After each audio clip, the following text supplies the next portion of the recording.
পুরুষ মানুষের জীবনে এমন একটা সময় আসে যখন আর তার শরীরে শক্তি থাকে না, পকেটের জোর থাকে না। এতদিন যাদেরকে খাইয়েছিল, যাদের কথায় সে নেচেছিল, তারা কেউ তার পাশে থাকে না।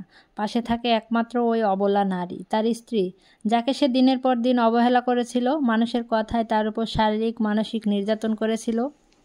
পুরুষকে জন্ম দেন একজন নারী, আবার সেই পুরুষের শেষ সময়টায় পাশে থেকে সুন্দর একটা মৃত্যু উপহার দেয়ও একজন নারী। একজন পুরুষের শারীরিক শক্তি আর পকেটের জোর যতদিন থাকবে, ততদিন সে তার স্ত্রীকে মানুষ মনে করে না। যখন এইসবে ভাটা নেমে আসে, তখন তার হুঁশ ফিরে আসে কে তার আপন আর কে তার পর। আসলে তখন আর কিছুই করার থাকে না।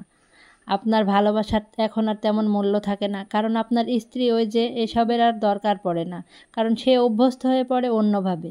হেলায় অবহেলায়, ভালোবাসায়, যত্নে, কোনো কিছুতে সে আর খুশি হতে পারে না। আসলে সংসার এক মায়ার বাঁধন। এখানে ভালো লাগলেও থাকতে হয়, না লাগলেও আঁকড়ে ধরে পড়ে থাকতে হয়।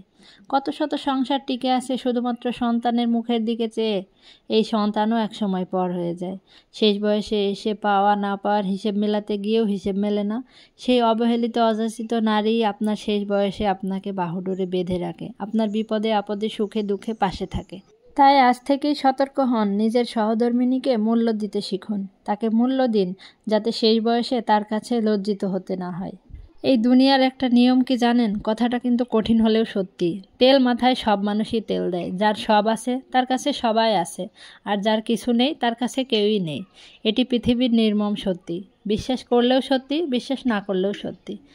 তাই জীবনে সব কিছু ভালো পেতে হলে আগে নিজের অবস্থানকে তৈরি করতে হবে। যার জীবনে নিজের ভালো অবস্থান নেই, সফলতা নেই, সামাজিক অবস্থান তৈরি করতে না পারলে আপন মানুষও আঘাত দিয়ে কথা বলে, তাকে কেউ সম্মান দেয় না। আসলে যার যন্ত্রণা সেই বোঝে।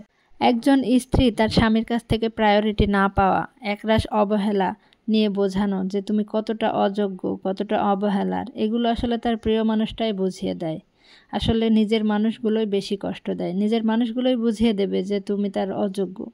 আসলে দূর থেকে মানুষ কেউ কষ্ট দিতে আসে না, নিজের কষ্টের বোঝা বাড়ায় আসলে আপন মানুষেরা। তাই এই সুযোগটা যদি কাউকে না দিতে চান, তাহলে আগে নিজের অবস্থানকে তৈরি করতে হবে, যাতে কেউ আপনাকে খোঁটা দিয়ে খোঁচা দিয়ে কথা না বলতে পারে। নিজেকে যতটা মূল্যবান করে তৈরি করতে পারবেন, ততটাই আপনার ভবিষ্যতের জন্য ভালো হবে। মানুষের কথায় কান না দিয়ে যদি সামনের দিকে এগিয়ে যেতে পারেন, তাহলেই আপনার ভবিষ্যৎ উজ্জ্বল হবে।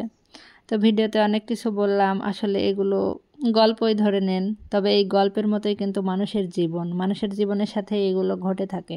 আপনার, আমার, আরও অনেক অনেক নারীর জীবনেই কিন্তু এই রকম ঘটনা অহরহ ঘটে। তো ভিডিওটি ভালো লাগলে সবাই শেয়ার করবেন, লাইক কমেন্ট করবেন। ধন্যবাদ সবাইকে।